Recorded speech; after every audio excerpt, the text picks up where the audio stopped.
Well, here we are. We're recording. All right.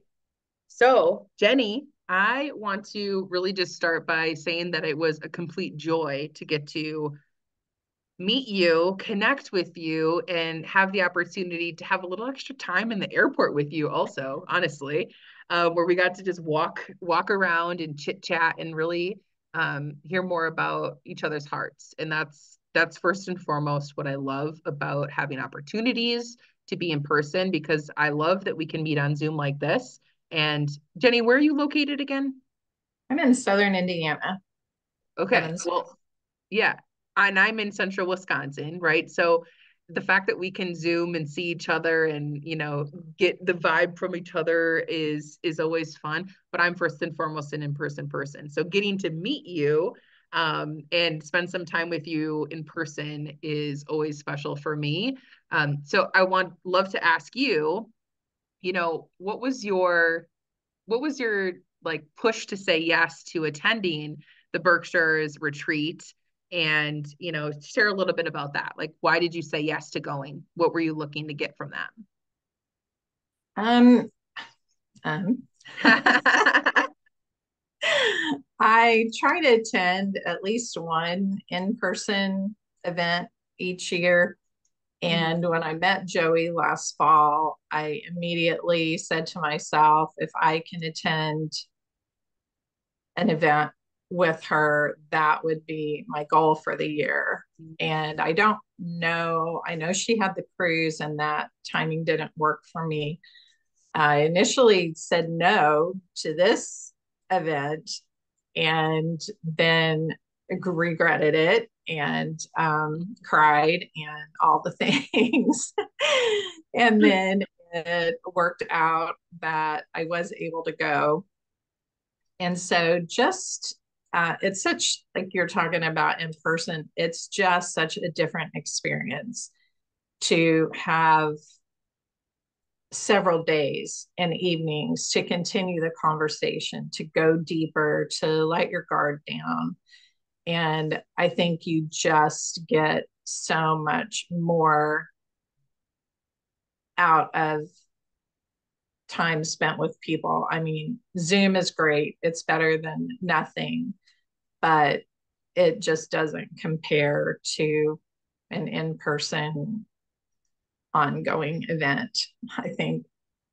Yeah, I think something I just thought about too was, like you mentioned several days and also evenings, and really getting that commune together and getting to, I mean, have meals together.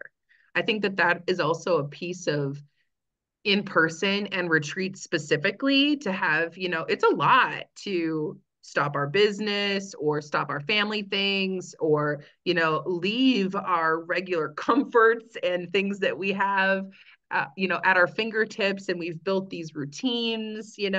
It's courageous for us to be able to pause those things and to be open to coming together with other women to see what else is here for us and see how we can be supported and give support to each other. And I love that you mentioned how that really is kind of like a layering. It's a depth that ends up happening because it isn't only this quick interaction that happens.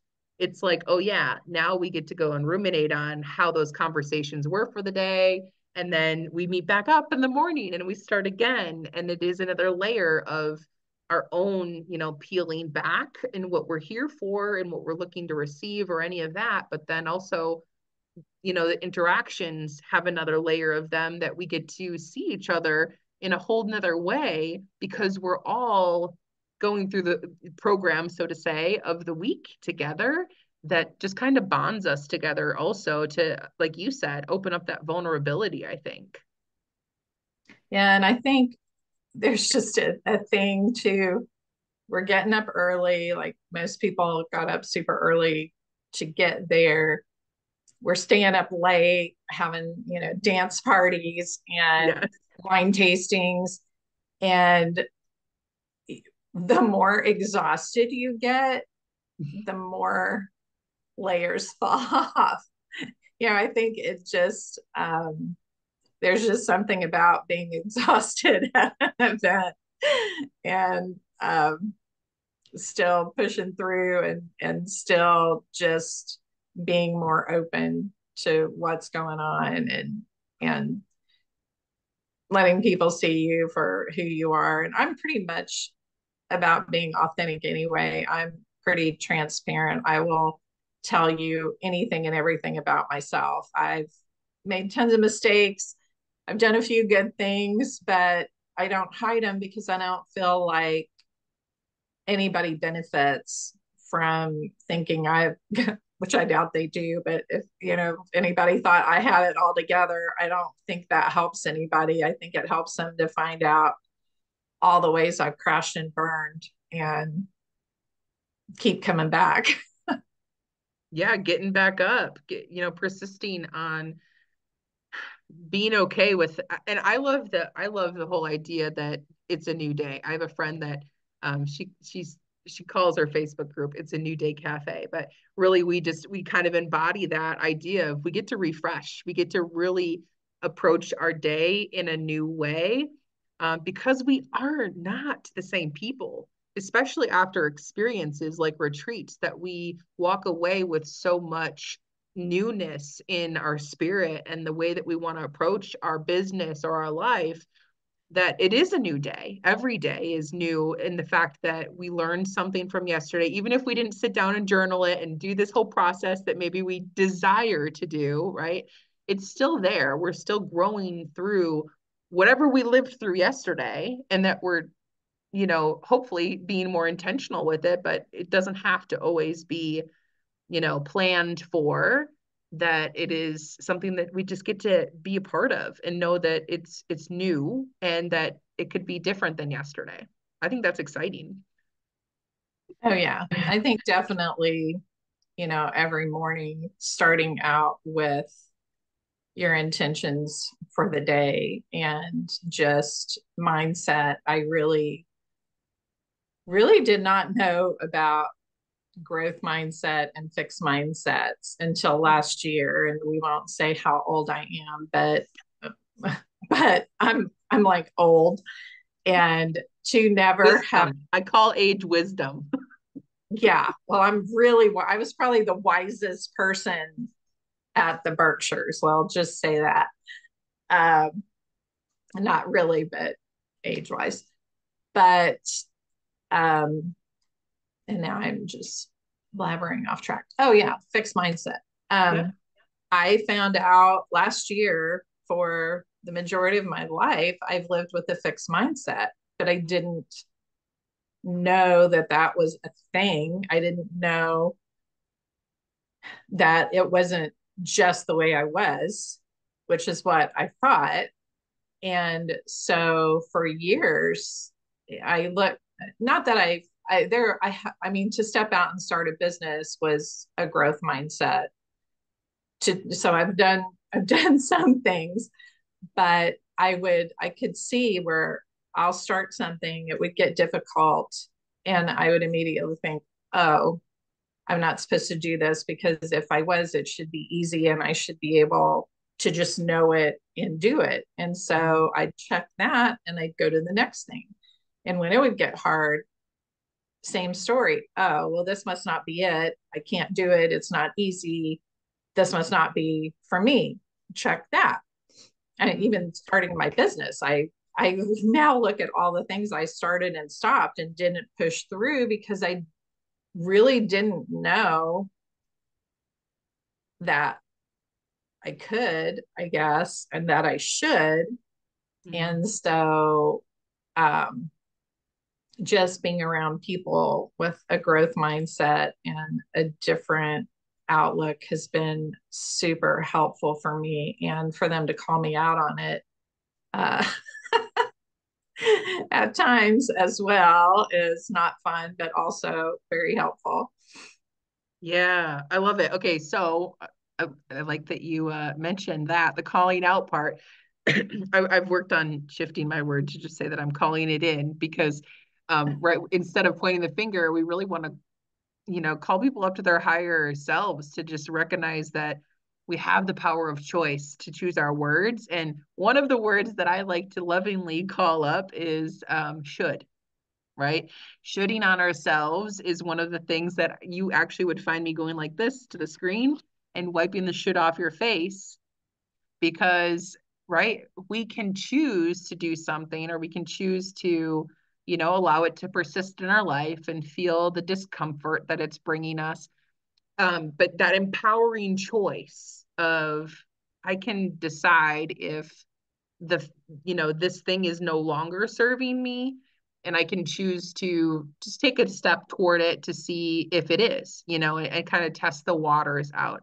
So I love your authenticity and sharing that, even just a year ago, it was something very new to you to understand that, oh my gosh, I do have this choice. I can really do hard things and that it's hard for all of us, right? I like that the understanding that the polished looks that we have on social media, right, is one view of anybody's story. Anybody's story. Anybody can have a polished selfie or a beautiful headshot, which you do, that shows one side of us, shows us as a professional, or however we want to perceive that. But it really is a highlight reel. We don't know the stories behind what anybody else has grown through and what they're currently going through. And getting around women that are open to sharing the good, the bad, the in between, those moments that we're like, what the heck is happening? I don't know which way is up. And that we give each other that space. So I know that we received that, in the Berkshires together. Is there anything else that you would say that you found really supportive or that you gained from being at that retreat and in the presence of the women that we were surrounded by? I think that um, try to wrap my head around the question here. It's one thing to live the entrepreneurial life, the solopreneur, you know, which sounds very lonely. Um, it's you need a tribe. You need people around you that get it.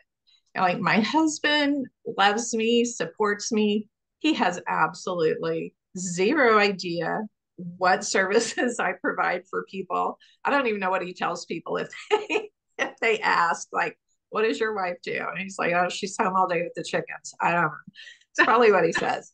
But he also has zero idea the business side and the things that are required.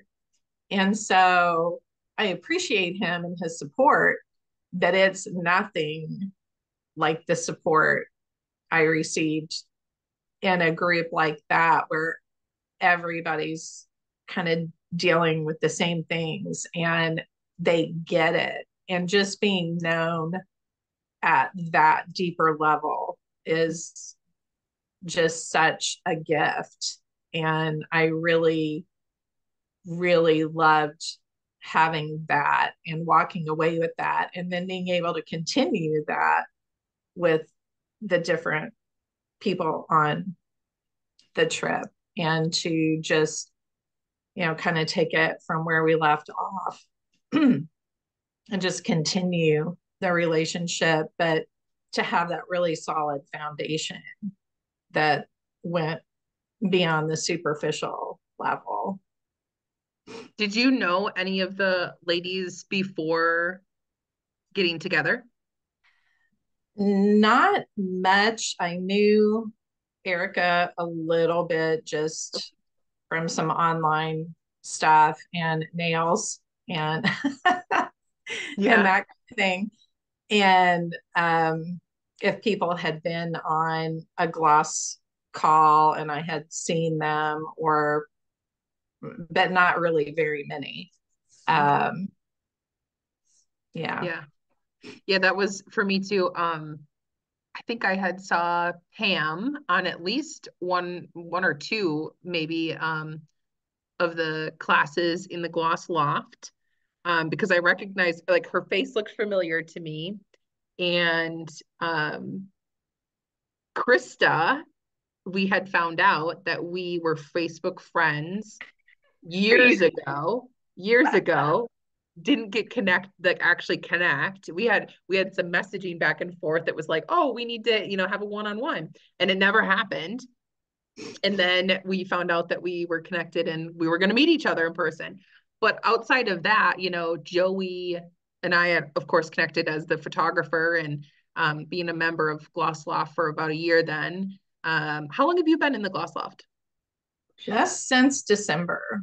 Okay. So super new. Yeah. And I think both of us, I think we connected in the fact that Katarina Rando was the one that connected both of us to Joey, right?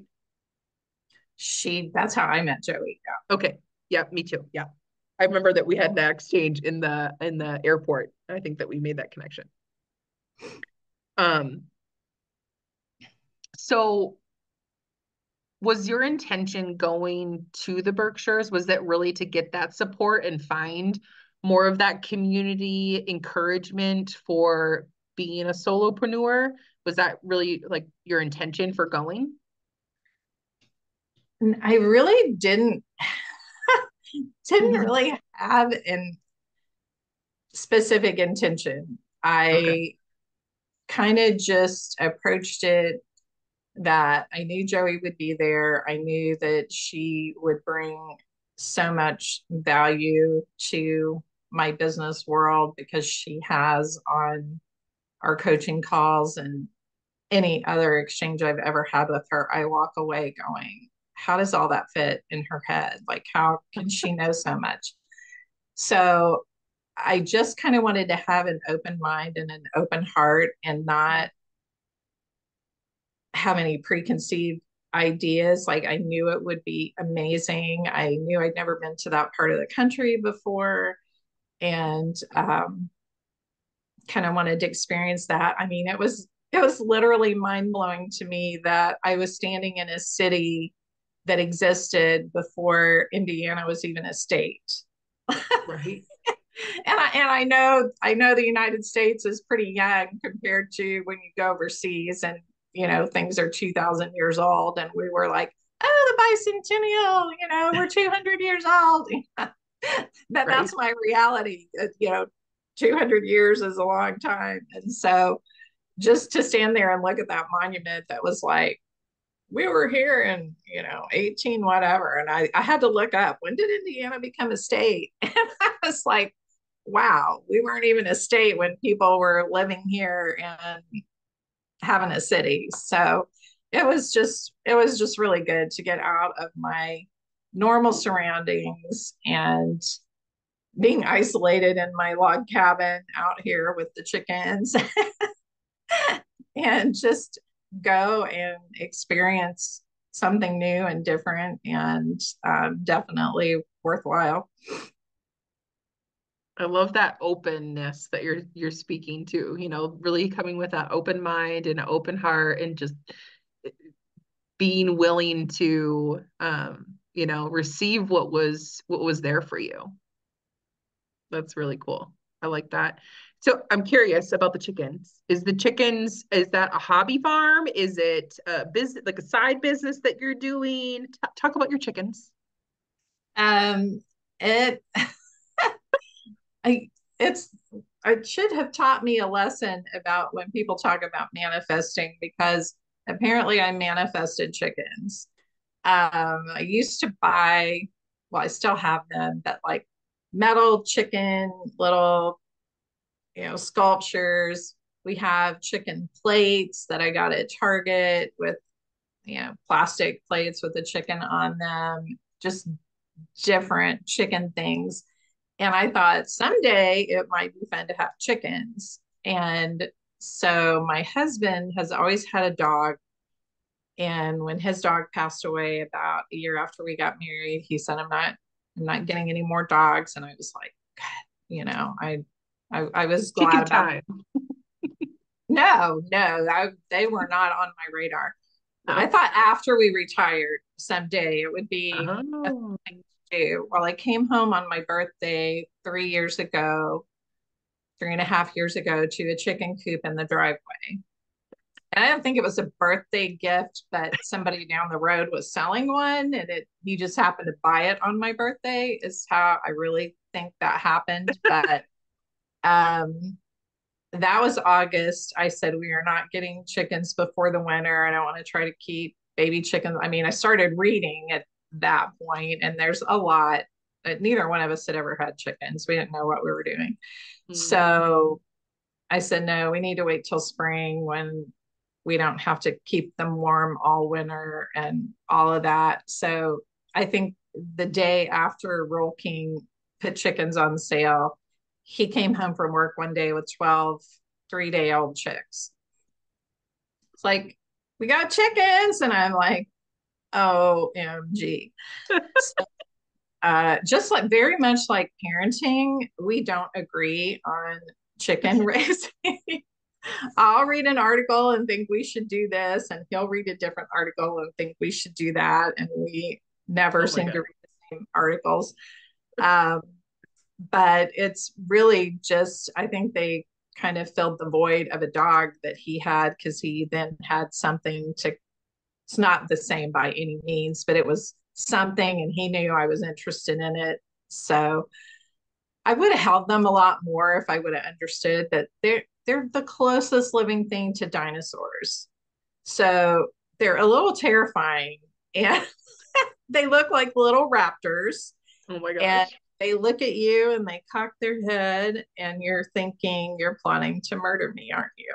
Ugh. Uh, it's like Jurassic Park when all the little ones jump. That's what they look like. Oh my So I gosh. was kind of scared to hold them. So now they're not used to being picked up or held, and they'll come and eat out of your hand. But if you reach for them, they're like, oh, I don't think so. So I'd do it differently if I did it again. But the neighborhood where we live, rural people let their dogs run, or they get out, and they've taken out 10 of our 12 chickens. I'm down to just two. Yeah. But they were the inspiration for my newsletter for my business, which is called Fowl Language, FOWL. So I combine grammar and chickens and my quirky sense of humor in a monthly newsletter, and post pictures of the chickens and teach little tips about chickens or how things came to be, and why do we have turkey at Thanksgiving and not chicken, and just try to find whatever chicken things I can to talk about. But yeah, they're pretty, they're a lot of work, but they're fun. I love it. So the foul language, where can we get on that newsletter and learn all the things about chickens? Because I mean, it sounds like even the experience that you've had with these first 12, you've learned so much that you're probably sharing in that. So anyone that is like, oh, I want to someday, maybe it's a retirement dream for them too. Maybe it's a hobby farm for them. Where can they go to get on that list? They won't learn much about chicken tending through there, but they can always reach out to me.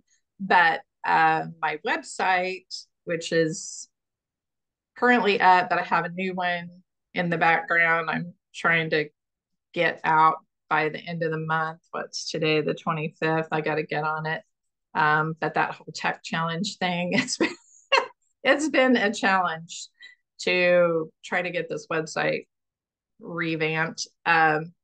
But yeah, my website, which is thejenniejolly.com,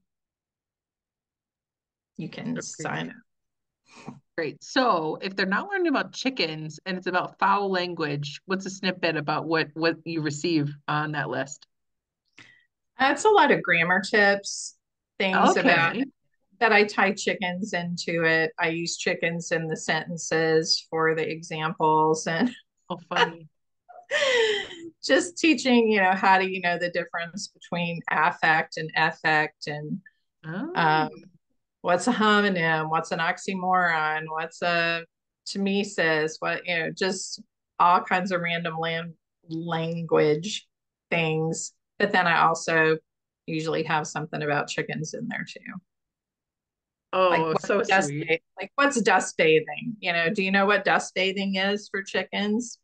Maybe not. No. You will if you read it. You'll see pictures of them dust bathing. That's so cool. I love it. Okay, so have you always been this, and I heard you say this, or I saw it on your website or something, word nerd? Was that what it was? Word nerd? Have you always been a word nerd and a grammar person? Is that your jam? It is. I have always loved words. Numbers, nah, they're not my friends. But words and I get along great. And I remember spending summers. I had a big, comfortable chair in my bedroom that looked out the window, and I was very happy to read all summer long and look out the window at summertime. I mean, I went swimming occasionally, but most of the time I was just reading and going on adventures with Nancy Drew. And I was a horse nut. I wanted a horse, so I would read all the horse books and then proofreading just really became easy for me. Words, we've all got our superpower, and mine is words just jump off the page at me. Like I don't even hardly have to try.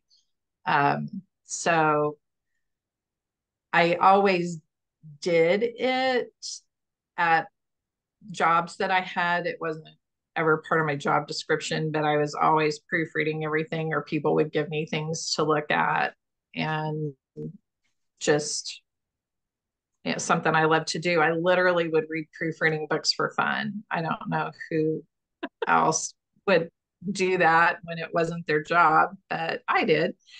So Someone that knows their calling and knows what they think is fun. And we need people that do that. yeah, when I got really fed up with the corporate BS, as I call it, and told my husband I'm just going to start my own thing. And I thought, what am I passionate about? What's going to get me out of bed in the morning? And immediately the first thing was proofreading. And along that, I also love to edit, which not everybody that edits proofreads or proofreads edits, but I do, because as I'm reading it, my thought is always, oh, I could make that better. And so I've done some editing courses too, so that I can do that. And um, yeah, it's just really what I love. That's cool. So, what services do you offer, and what is your business's name? I'm just going by my own name.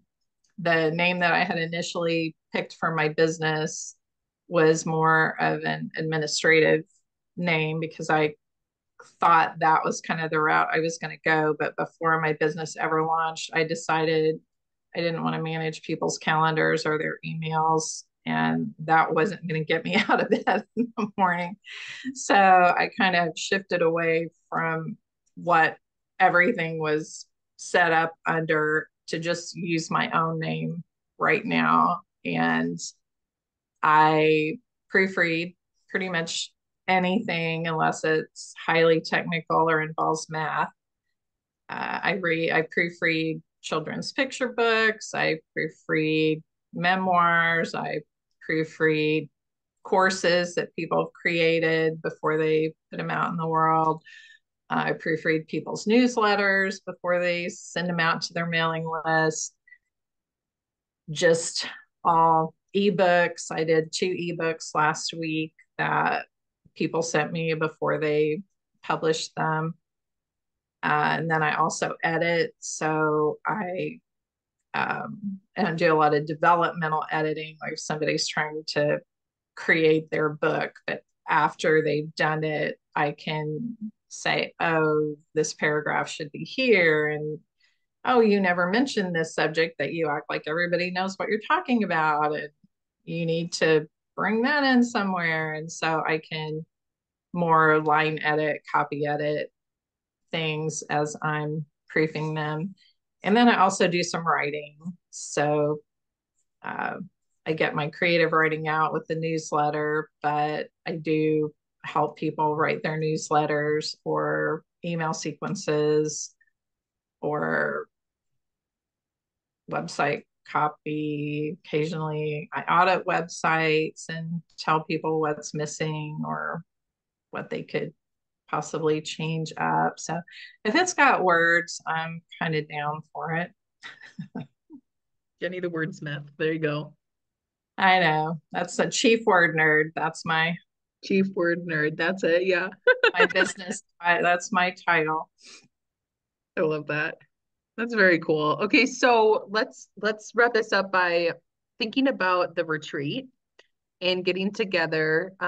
What would you say to anyone that is looking at going on a glossy loft getaway or a retreat with, regarding like the women that you got to be around from your experience in the Berkshires, what would you say to anyone that is looking to attend an event like that?